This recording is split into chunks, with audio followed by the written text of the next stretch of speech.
Hey, camera rolling. Mark. And action! True Detective takes the form of a manhunt. So it's more of a thriller than any kind of whodunit. It's a very unique story, told in a very unique way. I don't want to live in history. I don't want to know anything anymore. It's not like anything I've read or done before. It's really about two men and how they have to face who they are over the course of 17 years. It's like you're watching a film, but it is episodic. It's truly riveting. As a fan, as an actor, I want more. You put a ceiling on your life because you won't change. You are only as the Lord made you. Solution was right under my nose, and I was watching everything else.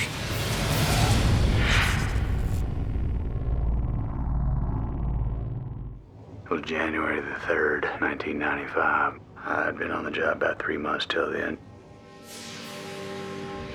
The story begins in 1995 when Martin Hart and Rustin Cole, who were partners in state CID, catch the body of Dora Lang, which Vermillion Sheriff's Department has called them in to take. You ever see something like this? No, sir.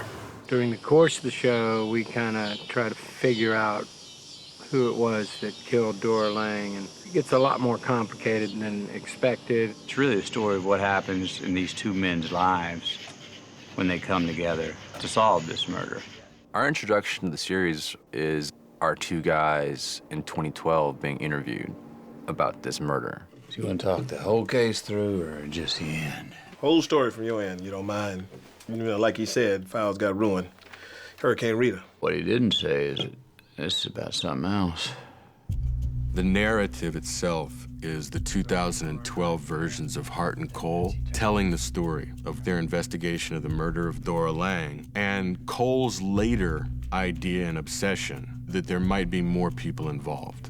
When we start looking down this road and start putting together the pieces of the puzzle, a lot of the things that we find, they aren't adding up. His record, his reports, his stories, they don't add up. We come in to look at this case to see if we can get to the bottom of why it hadn't been solved correctly and see if we can find the actual serial murderer. If this case has been reopened and he didn't get the guy, and that's the main thing. He wants to know what they know so I can get back on the case and solve it myself. Yeah, let me see what you got. Well, let's hear your story first. See how it fit with what we got.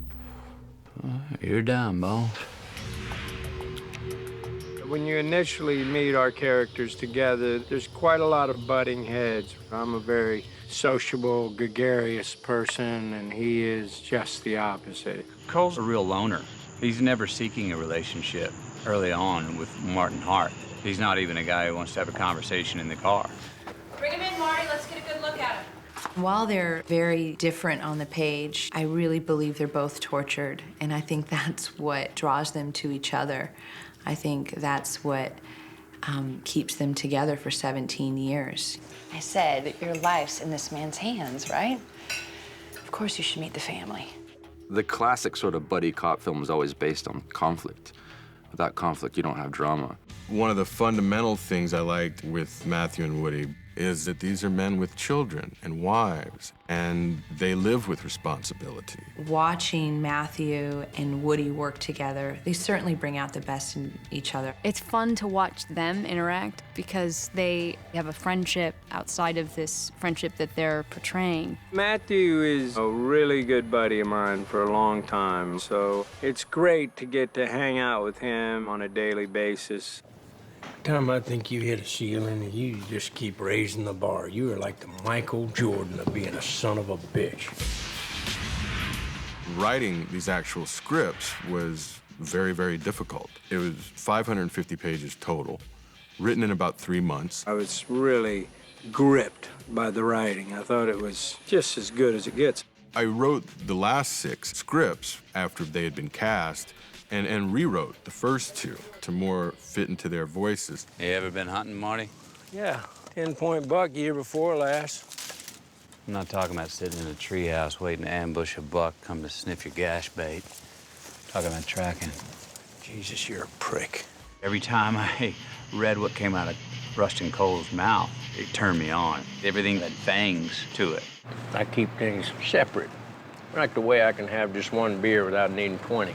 People incapable of guilt usually do have a good time. One of the biggest things you're trying to figure out when you're directing on your own is, breaking down character. So, to have the writer on set to talk about character collectively with the actors is a huge resource. That social enterprise has actually been, for me personally, as a guy who has spent a lot of time alone in a room typing on a keyboard, it's been fantastic.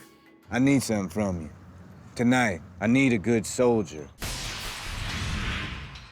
The big scene tonight is following Matthew's character, Rust Cole, as he goes on a stash house raid with some Aryan bikers. What the fuck you doing, man? This is the moment in the series where I think so much cerebral tension has built up over the last 3.5 episodes that to see things just completely pop off, it's gonna be great. I like to do long takes. When I saw a moment in the story which is supposed to be a dangerous moment for Rustin's character, I thought it might be a nice moment to just do one long take. Background and action. As a director, it's a prize piece, it's a showpiece, it's taking the dare. We had like a day and a half to rehearse it, which is not much when you've got fight sequences and effects and car stunts and helicopters and everything else. That was a tiring night.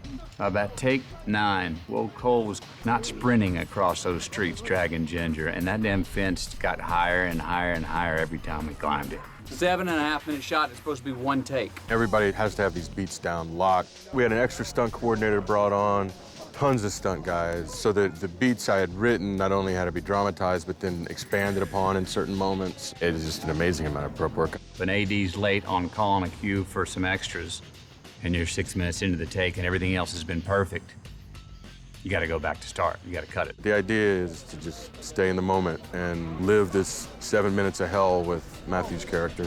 Let's do it. Come on, let's go. Time's now. Hey, Dad, nigga! Come on, get out, man! Oh, what the fuck? Ginger! I fucking knew it!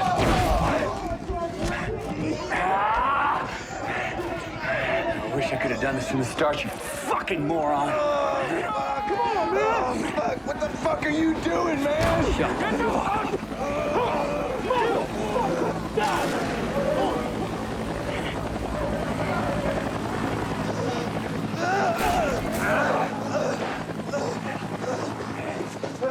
Freeze. Who else in the house? Nobody. Okay, everyone else should move back past Video Village. Let's do our last looks. Let's get ready to shoot. When your story is on the scale that we're telling this one on, then the world that it's set in becomes another character. A lot of the buildings and topography, the swampy spookiness of the South is the backdrop that the story already fits in. It's a really densely green sort of landscape mixed with the sort of industrial detritus of refineries and other industries. And that's all kind of part of the texture of our story. And I want to make sure we got all that. Landscape is an important part of the story we're telling. And he's shot this amazing footage of South Louisiana that really nobody's ever seen before. Nick is from these parts. He's from Louisiana, and we're here, we're shooting it here. It's really rooted in place, and I think that really makes it feel very real. It's not New Orleans, it's not, it's not Bourbon Street. We're definitely in the sticks. If you listen on this roll, we've got frogs and cicadas in the background. They're part of our ambiance. Mother Nature is the queen. She is the ruler down here. The first thing you have to contend with here is the weather. When you're out on location and the weather comes in, it can be daunting. The sky turns black and literally it can rain so hard you can't see 20 feet in front of you, which makes it difficult to not only shoot, but also to move equipment and manpower and get people out of the way of the weather. Mainly the mud, because we're dealing with so much rain.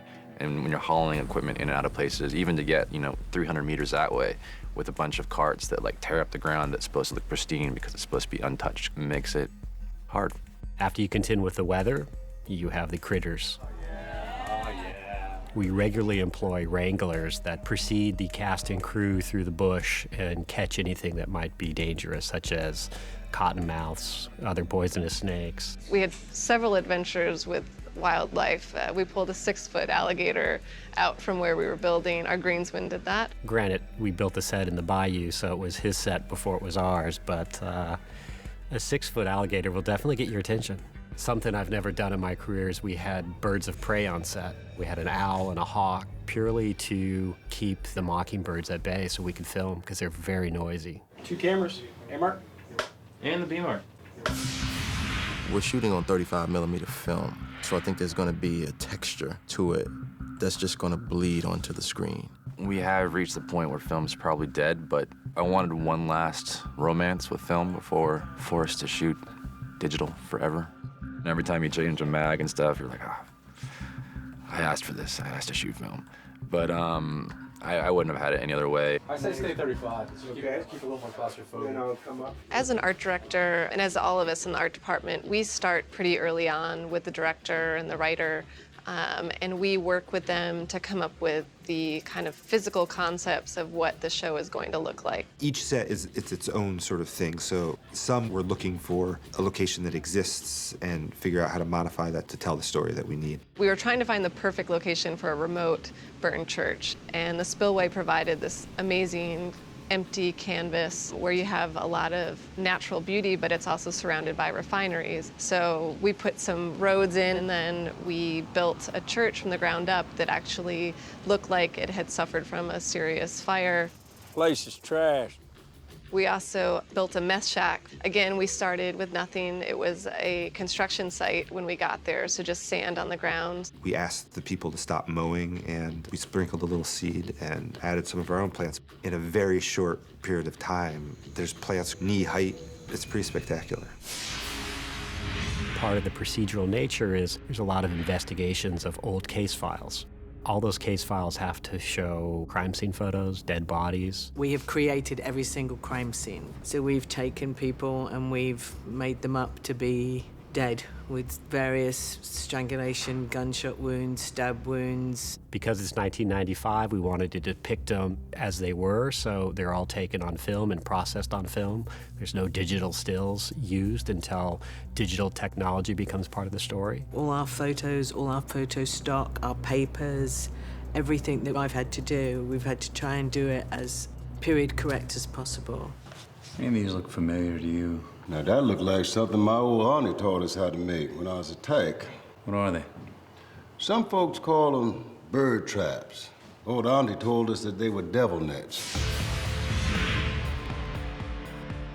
The killer leaves his calling cards, these little sculptures. They're sort of a signifier of a mood and a feeling of dread. We kind of started with these ideas, passing ideas around about Cajun bird traps. And I think that the serial killer looked at his victims as the birds. In some ways, they're almost like voodoo pieces that are very ominous. I just created what I thought was beautiful.